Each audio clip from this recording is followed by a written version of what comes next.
everyone. Welcome to the Legacy Café podcast with your host, Rob Lucy, author of the book, How Will You Be Remembered? The definitive guide to creating and sharing your life story. So grab yourself a cup of coffee and find yourself a seat in the Legacy Café. Here's Rob. Thank you, Kathy. I'm Rob Lucy. Hello, everyone. Welcome to the Legacy Café. This is going to be a real intriguing podcast today because we're going to cover a study called Leaving a Legacy, a Lasting Gift to Loved Ones. This study was completed by a couple of America's, I'll call them America's heavy hitters in financial and the legacy world, and that is Merrill Lynch in New York and a company called AgeWave in California. And it notes that a legacy is one of life's greatest gift to loved ones, but there's some shockers that came out in my mind in the study. So let's dig in with the man who is the research director and spokesman. Ken Dychtwald is a psychologist and gerontologist, and he's made a life study out of where our society is heading, and especially as we age. Ken is the CEO of AgeWave, and I think he's on the line from Emeryville, California. Ken, are you there? I sure am. It's good to hear your voice, Rob.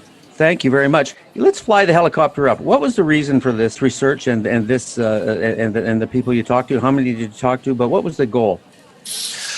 A number of years ago, we were approached by the leadership of Bank of America Merrill Lynch, and they were interested to better understand people and their lives, and commissioned my company, AgeWave, to examine. We did a series of about 10, 12 different studies to look at different aspects of people's lives as they live longer and grow older, from where they want to live to how much they want to give to their communities, to what their worries and hopes are regarding health, to what are their bucket list dreams and leisure. And clearly one of the biggest issues that was sort of looming in this whole territory was, how do people think and feel these days about the end of their lives, that whole period? And how is it people want to leave a legacy? And even more importantly, what do they want that legacy to be?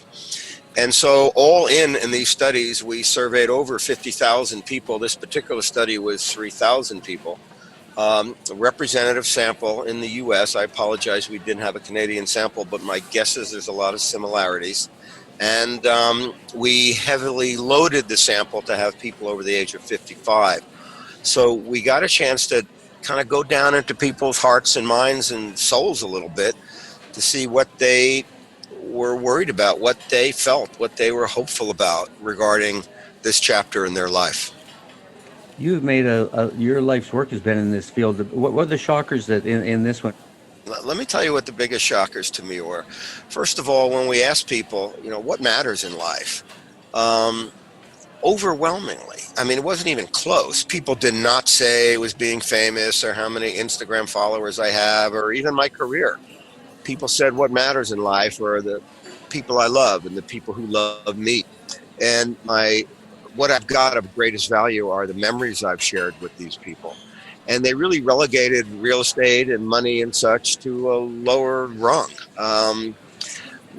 Another shocker to me was that even in this modern age where people seem so willing to talk about so much, people realize that there's so much they want to talk to their children or their spouse about regarding how they want to be remembered, who they want to become in their last years, how they want to be thought about afterward.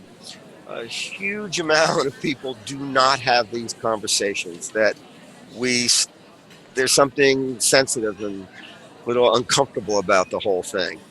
And the last thing I want to say is that I think when people pass their 50th or 60th birthday, Rob, and I think you and I have both done so, they don't only think about, how much they want their resume to tell about them, but what are people going to say at their eulogy, And then people, if they're thinking that, they realize, there's still time. If I'm 57 or 66 or even 94, there's still time for me to be the person I want to be, the best version of me, and to have gratitude about that so that becomes the way people think of you.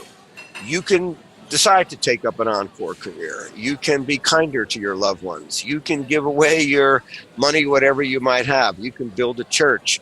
You can ask for forgiveness from people you might have had fights with. There is still time in life to course correct. By the way, the twister in all this was what people really want to be remembered for their best self. But when we ask people, if you don't put some of the basic fundamental kind of legal and health directive elements in place, how should you be thought of? And they said, anybody who doesn't do that should be thought of as irresponsible. So there's the catch, that if I want to be thought of as a wonderful dad or husband, but if I leave a mess for my family for avoiding this, then they're going to say, Dad was a great guy, but wow, what a mess he left us. So ironically, that becomes your legacy. That I have run into, and I'm sure you have too, when Dad goes, and exactly that phrase, what a mess he's left, because nobody knows who's getting what, and we're now into the courts and using lawyers and blah, blah. Yeah, and siblings can battle, and plus there's all sorts of wonderful, for example, people felt within their families that the most important thing to pass along were values and life lessons. And by the way, you've not asked me to do this, but I am going to say I've got your book in front of me, How Will You Be Remembered? And I read through it these last few weeks, and it is the best, honestly, the best resource I've ever encountered for all the kinds of ways that people can tell their stories and pass them on from generation to generation. No, thank you. We need to make the effort to do that. If I hadn't sat down with my mom and dad, who lived into their 90s, with my little hand recorder and asked them to tell about how they met and what their kind of stories were of their youth and what it was like for my dad to have been in the military in World War II and what they were hoping for their grandchildren and what stories about their lives they would hope would live on for generation and generations. If I hadn't taken the time to do that, it's gone. It's gone. And so it's so much easier today with all these, apps and devices in the palm of our hand, but taking time to not only want to pass your legacy, but taking the time to receive it from your mom, your dad, your brother, your sister, and getting your kids to do it with you. Very important. I want to get into the 4 pillars of legacy, but before that, what you spoke about just a moment ago, and that is the reticence to talk about me or to let people know about me. Where's the catalyst to break that? Well, here's what I think. Over a decade ago, we did our first study about this, and I know you're aware of it. It was done in partnership with Allianz. And we went into the focus groups and we asked people, how do you want to receive an inheritance? And how do you want to pass your inheritance? And you know what, Rob, nobody wanted to talk about it. And focus groups were terrible. And then we started asking people, how come you don't want to talk about this? And they said, it's too uncomfortable a subject. It's, dividing up the loot, it's burying me before our time. And so I said to the focus group moderator, change the word. Ask people, would you like to leave a legacy? Would you like to receive a legacy? And the floodgates opened. And so I think if you keep it focused on money or stuff, it gets stuck. Although, you have to handle that, of course. But when you open it up to other dimensions, in fact, we crafted this idea that there were 4 pillars to legacy. And then I'll tell you what they were, and we wanted to know which was most important. But one pillar of legacy is, do you have the appropriate documents in place so that if you have any wealth or insurance policies, and whether you have $10 million or, a baseball glove, that it's clear as to how that's going to be passed. That mattered to people. What mattered more to them were possessions that had emotional value. There was a study done at the University of Minnesota, who gets grandma's yellow pie plate? And we all know what that means. There's pictures, there's photo albums, there were family heirlooms that just matter a lot. And they may not be worth that much, but, the house by the lake, if the family had an extra property. But then more important than that were instructions and wishes to be fulfilled. I'll give you an example. My mom and dad had the good fortune of being in love and married for 71 years before my dad passed away. And he had become blind in his last 10 years from diabetes, and my mom had Alzheimer's. And my father, in his later years, asked my brother and I to come and spend a week with them, which we did regularly. They lived in Florida. And he spent a day, just my brother and I, telling us all of his wishes about how he wanted our mom to be looked after. He didn't want her in a nursing home. He wanted us to spend whatever was necessary, whatever we had. He always wanted her to feel secure and loved. And we agreed to all of that. By the way, with honor, we agreed to it. And indeed, when my dad passed, my brother moved in with my mom. I supported her in all the ways to get home care, and she died a little while ago in both of our arms. And the truth of it is that my dad showed great respect for us and his wife by having his instructions and wishes clear. He must have also felt a certain amount of peace of mind having us look him in the eye and tell him that we would honor his wishes and we would love to do so because we loved our mom. But the most important legacy element that people want to leave are their values and life lessons. And I don't mean just, oh, Dad, did you go to Woodstock or not? And, what was your most fun rock concert? It's the things that matter. What do you hold to be true? What do you hold to be dear? How do you feel about religion? What do you believe about the role of children? What did you like and not like about being a parent? What can we learn from you? In the 14th century, in multiple religions, there were two types of wills. One was called a material will, and that included your material possessions and how you wanted them passed from generation to generation. The other was called an ethical will. And in that, people identified the truths, the wisdom, the beliefs, and how they wanted those passed from generation to generation. And I think we've gotten too caught up in material things in this last century or so. And frankly, I think you feel the same as I look at your book, that we need to get this ethical will, or let's call it a legacy file, together to pass it along. You've talked about some of the pillars of legacy. One is the transfer of goods, of money, late life instructions that you said to your dad, we're going to get this done. And then the roots, the shared stories. There's another one that I came to, that's kind of the giving while living part of legacy. And that is, you don't have to wait to hear it from your eulogist what the heck you did in your life. Create stuff now that you can enjoy that does connect you to people. Yeah, it was two interesting kind of jolts from this recent study that we did with Bank of America Merrill Lynch. One of them was that about 2/3 of the population said that they'd be okay not waiting till their death to pass their legacy and inheritance. And in fact, they'd be comfortable, they said, passing about 30% of their wealth or their possessions. And we asked them why, and they said, life has gotten so long now that by the time our life comes to an end, our kids may be 60 or 70 years old. If they're in their 30s and 40s and trying to buy a home, or the grandkids are trying to go to college, why not give some of that to them now so that they can get the benefit of it? And you know what else? We can see the smiles on their faces and feel the good feelings for having helped them out along the way. The other thing that came out of our study was that a growing number of people don't feel that the legacy and inheritance must be passed equally. It used to be before the 20th century that there were protocol. The oldest son would get the farm and the oldest daughter would get a dowry. It was all kind of rules and regulations. But in the 20th century in Canada and the United States, it largely became democratized and equal. So if you had 4 kids, you divided up whatever you had equally 4 ways.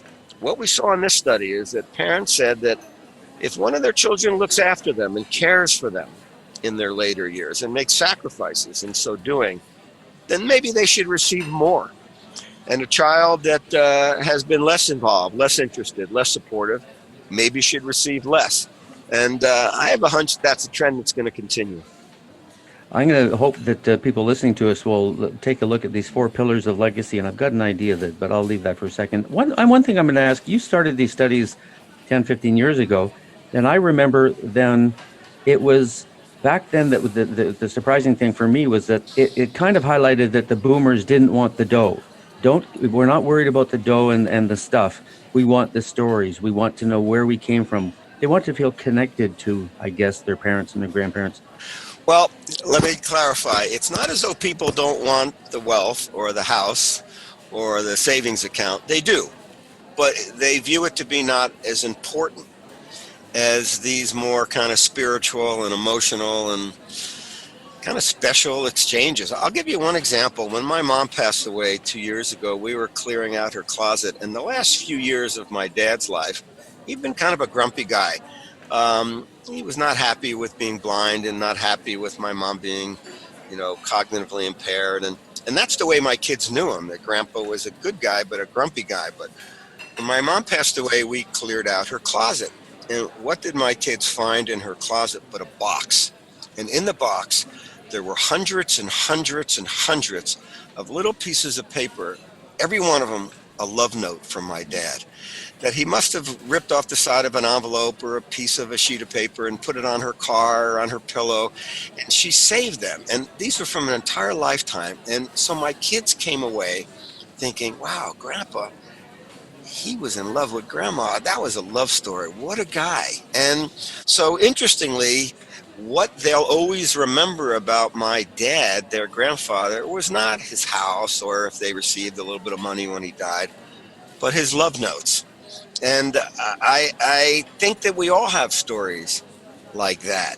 I will tell you, however, in our study, we asked millennials what mattered to them to receive from their parents.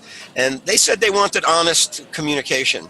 And they wanted to be a part of the discussion about parents' wishes. But they were also hoping for some kind of a payday. And I think it's partly because a lot of young people are struggling with the cost of living and the cost of university and credit card debts, that they're hoping for a little help from their parents financially. And I think that might be influencing them. But I do think that, I don't know, I guess everybody will come to their own perspective on this. But one thing we know for sure is that we're all going to pass away. And in the past, it used to be more abrupt. We were more likely to die of accidents or trauma or acute illnesses. Now, with chronic illnesses taking us down slowly in our later years, we have time, most of us, to think about, what do I want to be remembered for? Do I want to help a charity? Do I want to be kinder? Do I want to give it away? And so I think there's a time now, perhaps like never before, for all of us, whether you're rich or poor or money doesn't even matter. What's the legacy you want to leave? Are you taking the steps to do so? I do want to say, though, that as you began this interview, this discussion, Rob, we did feel that there were three really critical legal elements of a legacy. So separate from the stories and the pictures and the videos. And one of them, of course, is a will. So it can be made clear what your intentions are. The other is a healthcare directive. So you can make it clear what you believe, what you wish your treatments might or might not be like towards the end of your life. And the third is a power of attorney. So that if you're no longer able because of illness or a cognitive Alzheimer's problem or such, or if you pass away, that those that you designate can take the legal actions necessary to manage the affairs of your life without a lot of chaos and drama. And that's good organization, but only up to 20% have done this legacy plan as you described it. So that leaves 80% of us saying, Dad sure left a heck of a mess. Yeah, and I think the movies are partly to blame. If you watch movies, they have linked up this idea of getting your affairs in order as being kind of a signal that somebody's, going to die within minutes. The doctor will come out to the waiting room and the family's there and the doctor says, it's time that he got his affairs in order. And I think mistakenly, we've come to think, well, this is what you do when you're at the very end. And then it gets complicated because if you have a loved one and you say, hey, let's talk about your legacy plan, they're thinking that you're like putting a hex on them. You're wishing that they die in a few minutes. So in our study, people said that folks ought to do this just as a matter of course before they turn 50. And then every 5 years or so, revisit it and course correct it. But don't tie it in with a crisis or drama. Just have it be the kind of thing you do out of respect for your loved ones and out of wanting to shape and sculpt the way you'll be remembered. All the experience you've had over the last 40 years or so, did you come out of this study feeling differently? Are you more positive, optimistic?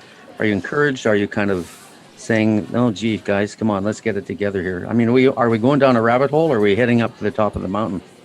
I think we're more heading down a rabbit hole. I would tell you that with, people like yourself, and there's various books and articles and broadcasts and movies that have been appearing where people are more willing to openly and lovingly talk about wishes for end of life and how one wants to be remembered. But largely, I mean, when we saw that only 18% of the public had put together these three, the will, the advanced healthcare directive, and a power of attorney, it sure looks like people are avoiding this. And maybe that's one of the side effects of living longer lives, that we sort of get the impression that we're never going to reach an end, that it'll never happen to us, and we put everything off. But I think we would do well, if not even for yourself and your own peace of mind, do it for your loved ones, because otherwise they're going to miss your stories, or they'll never know this about what mattered to you in your life.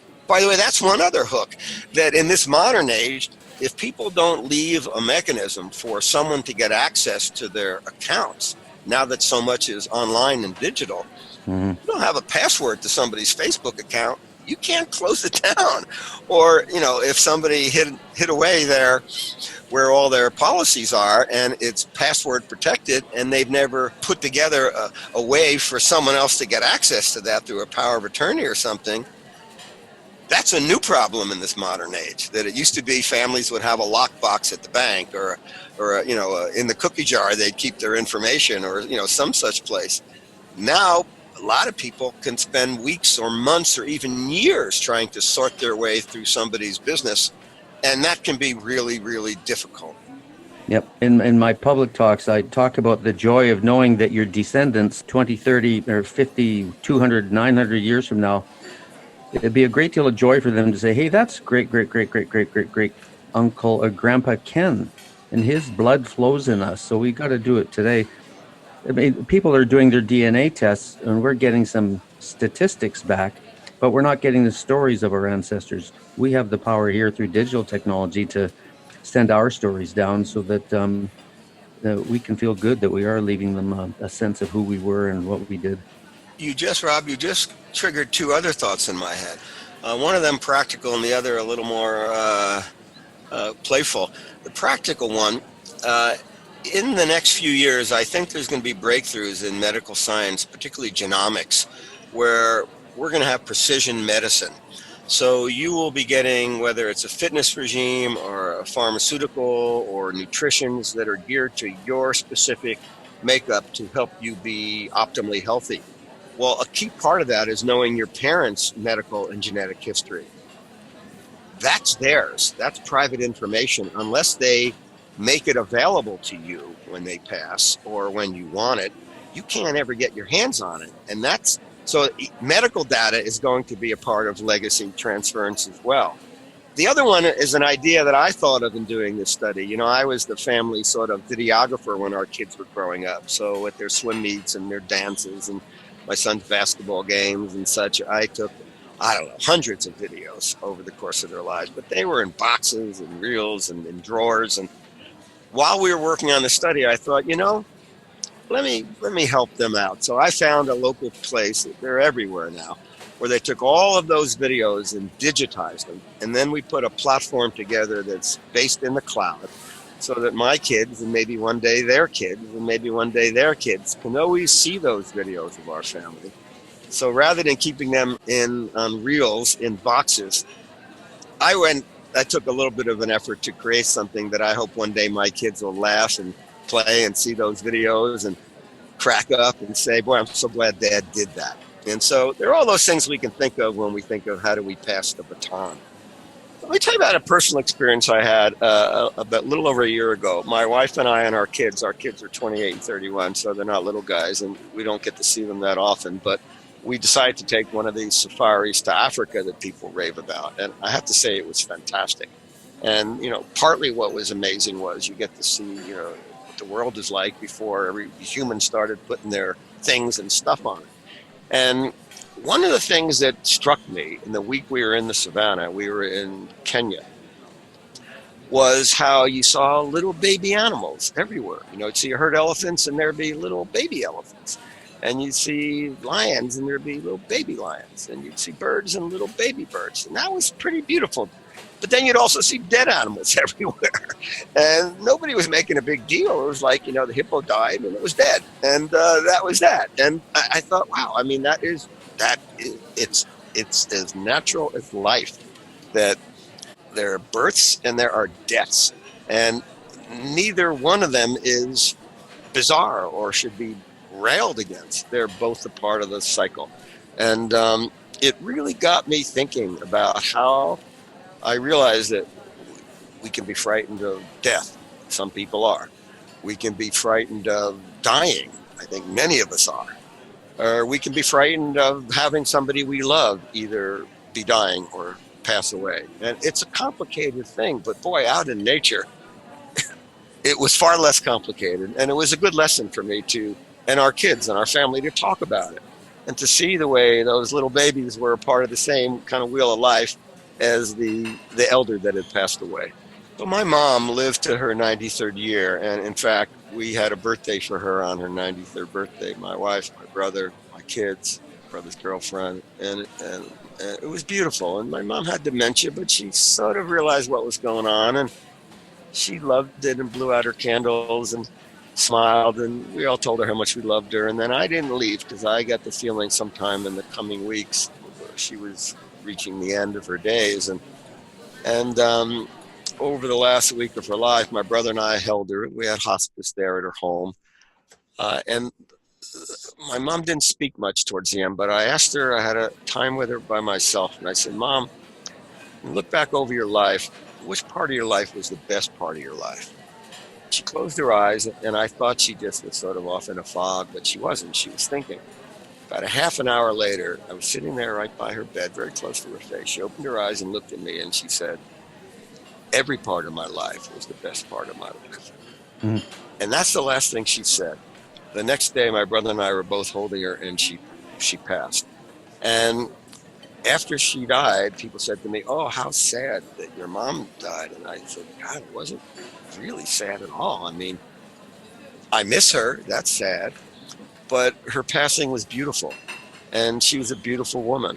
And my brother and I were right there loving and holding her. And I think we've wrapped all of this negativity around end of life. And I don't know how I'll feel when my time comes, or somebody I love most deeply who's my age passes. But in my mom's situation, similar to what happened with my dad, we felt that the passing was in its own way spiritual. And I felt it was a rare honor to be able to be there with my dad and then my mom when they were, leaving this body, leaving this earth. And I don't know.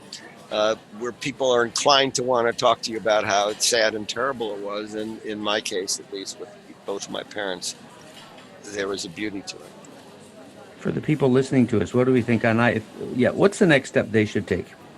Yeah, there's a few things. First of all, take care of the basics, even though they're awkward and unpleasant and not fun.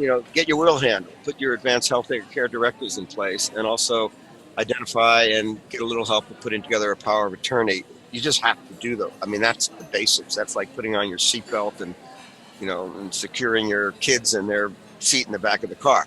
Then I would say, think about if you got a mom or a dad or an elder relative still alive, wouldn't it be respectful to take a little bit of time to sit down with them? And frankly, I would even recommend using your book, How Will You Be Remembered? Because there's lots of prompts about the questions you might ask. I've made up my own list, but it almost doesn't matter. If you sit down, and it's not the same if you get just a letter or you have some pictures. Hearing people's laughs, seeing the twinkle in their eye, seeing people remember stories, to do that. If you don't, it's gone. I mean, I filmed my dad the last night of his life, and we had this beautiful discussion. And I got to tell you, every couple of weeks I watch it. I miss him. He's gone, but I watch it, and I think to myself, God, I'm so glad I did that. And I bet he was glad I did it too. So take some actions. It doesn't have to be expensive. It doesn't have to be time consuming. Take some actions. Also, I would say, and last, if what people are going to say about you is not what you wish they'd say about you, with whatever decades, years, or minutes you've got left, become the person you wish you were. I was just thinking of a number of instances when I've sat beside folks that are 20, 30 years older than me, and we started telling stories, and I'm amazed, and I ask, do your kids know this? And they say, no, they're not interested in that. I pull out a little tape recorder, always travel with one, and his name is George, say, and I'd say, George, tell me about that first crossing of the Atlantic in 42. And he says, well, and then he starts a story, and the stories are Spielberg movies, but their kids don't know them because they've never asked. So anybody listening now, if you got somebody whose story you'd love to collect, just sit down beside them, turn on the iPhone and say, Grandma, tell me about your schooling. Grandma, tell me about the first time you fell in love. Grandma, tell me about your first car. Grandma, tell me about your and Grandpa's favorite holiday. It doesn't matter. Once they start talking, the river will flow. Yeah, and it could, if it's not a blood relative, you might have a buddy or a friend. You'd say, hey, you know what? Maybe we're too uncomfortable telling our kids this now, but let's have some fun and record this. And, the rich people do it. The celebrities do it. And they're not all that interesting often. Do it with your friend, or do it as a gift to a friend. Hey, as a birthday present, say, you know what? I'm going to spend an hour interviewing you. And that's my gift to you. And whether we post it, or you just want to keep it secret, or you want to share it with your grandkids, that's a gift. I think we ought to be doing more of that. Is there anything you can send down to us that we can give to our listeners of the Legacy Café? Yeah, and I'd be glad to. I'm honored to be a part of your ecosystem. One of them is this entire study, which has got a lot of insights and a lot of suggestions in it. Leaving a legacy is this special gift. Let me make it available. Let me send you a version of that in a PDF so that can be available to all your listeners. Perfect. And also, there's a couple of my books. I don't ever like it when people are hawking their books, but my last book was called With Purpose, and talks about, the you can become in this stage of your life. But I will also tell you, my wife and I, a few years ago, we created a children's book called Gideon's Dream, A Tale of New Beginnings. And it's about a caterpillar who dreams of flying and decides to turn himself into a butterfly. And for us, it was sort of a metaphor for transformation in life, or even end of life. And it's done very well around the world, and it's a great story for grandmas and grandpas to read to their little ones. And it's a sweet book, and we're very proud to have created that. So maybe we can post something about how to find that on your website as well. We will do that. We'll get the study up, and then both books, With Purpose and Gideon's Dream. And people can come to legacycafe.org/agewave, AGEWAVE, legacycafe.org/agewave for all of those three items. Ken, this has been fabulous. I love the work you're doing. It must be so fascinating to watch the sometimes glacial movement of our society, and sometimes little spurts of it, to know where it came from and where it's going. And this, I'm looking forward to reading the whole study. It'll be a whole bunch of learning for me, and probably have me cause me to change a bunch of stuff in my book too. Well, thank you, and thanks for inviting me to join you for this discussion. I think what you're doing is great. Terrific. Ken Dychtwald was the research director and the spokesperson for the study, Leaving a Legacy, A Lasting Gift to Loved Ones. You'll get it. You'll get that study by going to legacycafe.org/agewave. Plus a look at a couple of Ken's books. Thank you very much to Ken, and to all of you. We hope you enjoyed this. I'm Rob Lucy. See you next time. Hey, thanks for listening to the Legacy Café podcast.